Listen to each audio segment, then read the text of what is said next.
doesn't. So we'll ditch the mic. So I'll apologize if the sound quality isn't as great as I want it to be. But yeah, anyways, let's get at it. We are doing a little bit of yoga today, or more yoga. Thanks everybody for letting me know about my sound. So more Hatha style yoga is what was requested this week. And Hatha is like a vinyasa practice. The way I kind of differentiate it is that we just take longer in each pose. And I usually go with like a 5 breath count for each position. So that's what we'll do today and get your body feeling really great. So get yourself set up on your mat.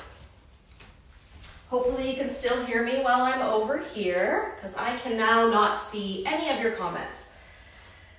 Let's start standing in Tadasana. So Tadasana is our mountain pose. Look down at your feet and just give a little roll in and roll out, and roll forward and back, spread the toes, wiggle them around. And then allow that energy to come up through the legs, through the spine. Try not to over-exaggerate your posture here. Let it be natural, with just a little bit of wakefulness. You can spin your palms to face the front for a little bit more activation through the body. If you'd like, you can take your hands to your heart or to your belly. And if it suits you, you can close your eyes down.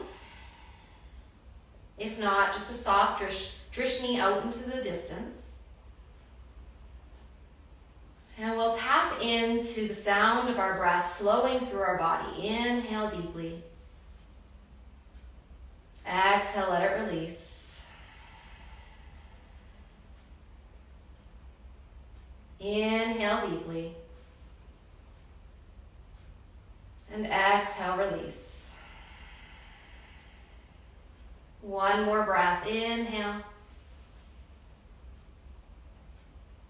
And exhale. And keep this nice, even pace to the breath flowing in and out. Softly blink your eyes open and begin to extend those arms up overhead. When you first get there, if you need a little stretch or wiggle side to side, take that. And as we hold in this extended mountain pose, thinking about the tailbone being heavy and the pubic bone being lifted. So we have a little bit of activation in the lower half of our body.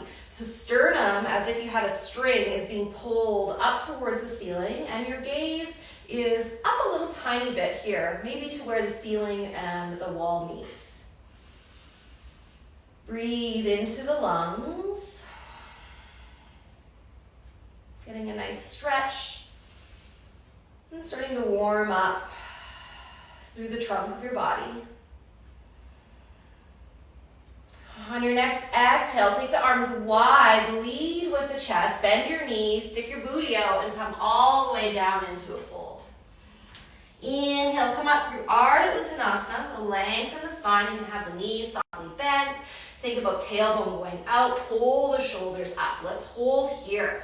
Maybe if it feels more supportive for you, you can rest your hands on your knees, or you can just gently rest your fingertips along the fronts of your legs. We're holding in the belly, or I should say drawing the belly in away from the floor so that the rib cage is pulling down towards the hips. And then thinking about rolling the shoulders back towards the hips. So I roll them up, back, and down. Keep your breath here. Feet are pushing into the floor. On your next exhale, fold it down. Let the head release. Let's sway it out side to side. You can even hold opposite elbows, stretching one leg and then the other. Settling into stillness. Let the head really release down. So shake that head out so that you're not holding any tension in the neck. Knees can still be bent quite a bit. I know this is my first practice of the day, so I can feel the tension in the backs of my legs, in my hamstrings, in my calves. So bending the knees will help you. And focusing on that breath.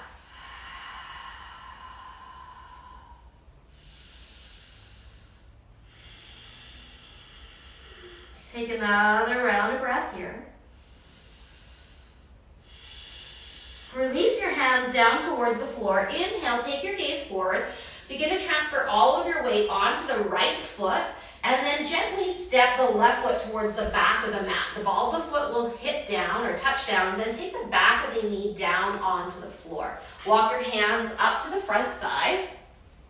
Realign that tailbone to be heavy down towards the floor. Think pubic bone up. You can use your hands on your front thigh to help you open and broaden through the chest. You can feel free to reach the arms up if you want a little bit more here. Think about pulling that right hip back in space. We're still holding, getting a nice stretch, opening through the front of the left thigh. Tailbone down, no dumping into the low back. Reach up, whether your hands are up or your hands are on your thigh. We're still thinking about lengthening up the entire spine. One more breath.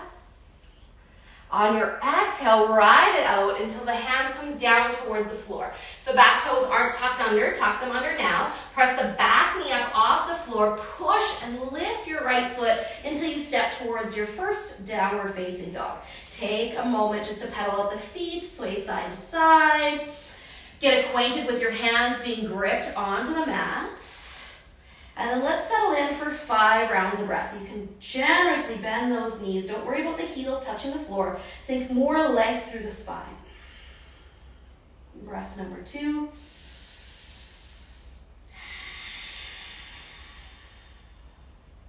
Keep pushing with those hands. Index fingers really heavy on the floor.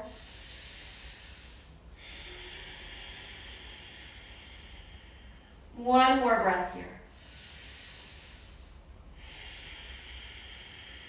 As we take our next inhale, shift yourself forward to plank pose. Stacking the shoulders over top of the wrist. Squeeze everything in towards the center. Protract through the upper back. And then try to make as much space as you can along the sides of the neck towards the shoulders. Continue to shift yourself forward so you're planching and stretching those wrists. Bring the knees down towards the floor. Booty goes up towards the ceiling. Elbows pull back. And we lower our chest and then our chin down. Holding here in Ashtanga, hug those elbows in. Even though our booty is up, we want to have engagement in the low belly. So hug that in a nice gentle hug. Keep your neck as long as you can. You've got it. We've got one more breath. Now let's take a little slither on our mat. Point your toes and try your best to roll. Push with your hands the front of the body down on the floor until you come into a little baby cobra. Keep holding those elbows in.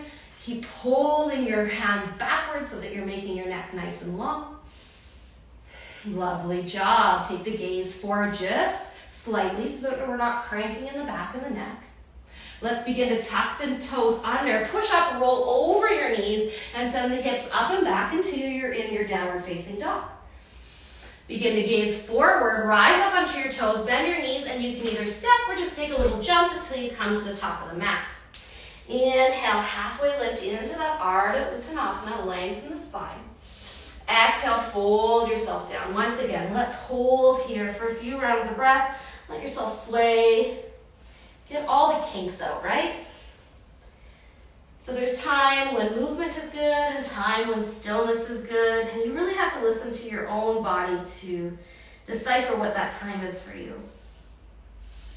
On your next inhale, come up just a little bit. Transfer all of your weight towards the left foot.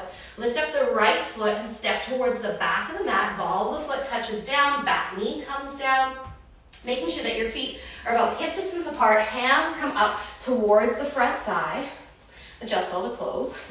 Drop the hips down. So we're thinking tailbone down, pubic bone up, and then we start to feel that stretch in that right quadricep, right hip flexor. You can shift your weight forward as much as you like. Just try to keep that activity in the pelvis. Back toes can be tucked under or pointed. Doesn't matter to me as long as you're pushing down. Keep the hands on the thigh, or you can reach them up, whatever you did on the other side. Pull that left hip back in space. Try to make your breath nice and even and smooth. Let's take one more round of breath here. On our exhale, shift forward, take the hands down, toes press in towards the mat, lift the back knee up. Press with your arms and step the left foot back towards your downward facing dog. We've got 5 breaths in downward facing dog. Make them nice and full. And release. How long can you make your neck here? Can you hug those biceps in? Pull the rib cage towards the top of your hip crest and send the tailbone up high. I know it sounds like a lot to do. Just keep running through the cues through your mind, making tiny adjustments with every breath. On your next inhale, we're coming forward to that plank pose. Squeezing. I like my big toes touching in plank. You can definitely take them apart. I do find when my big toes are together, I can really engage and squeeze in the inner thighs. Push the hands, make the neck long. Continue to shift forward just a tiny bit. Bring the knees down. Bend the elbows to lower the chest down and the chin. Pull the shoulder heads away from the floor. Send the tailbone up high. Little hug of the low belly to keep the low back nice and long. Keep feeling like you're trying to drag yourself forward. And now let's actually do that slither. So point the toes. Use your hands to push into the floor and slowly, all the way forward. Oh, that one felt harder. Keep the elbows hugging in, shoulders pulling back, neck long. Resist. Often I see lots of people as we come into our cobra, we think crank the head up. Just press the back of the skull backwards. Glide it backwards. Keep the nice length here. You're doing great. On your next inhale, we're coming back towards child's pose. So push your hands into the floor, take the knees wide if that's comfortable for you. Sink the hips back and lower your forehead down towards the floor. You can leave the arms extended out in front, or if you want, you can wrap them behind you. Bend at the elbows. It's your choice. We've got 5 breaths here. Make them count, make them full. Be aware of the breath moving through your body.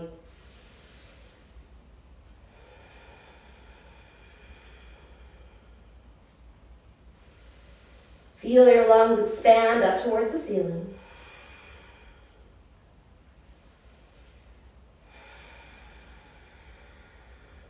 Take your hands and press them down on the floor underneath your shoulders.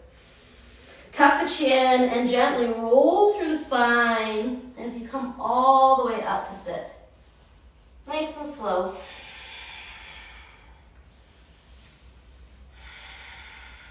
And take a moment here. Of course, if this is not comfortable for you, you can take a different position for your final moments.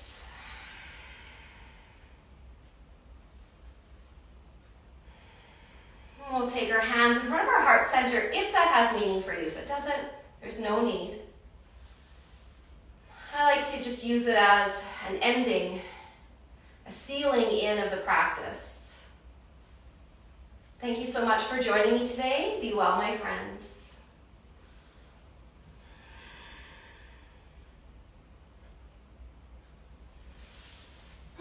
Thank you everyone for coming out for the live.